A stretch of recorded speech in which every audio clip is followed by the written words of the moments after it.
ईश्वरी आई बेटा में दाग गोड़ाई सदी आई बेटा में दाग यो कुणे होगा जी घोड़े का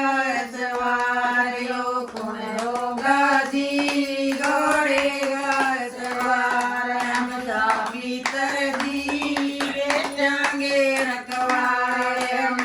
भीतर जी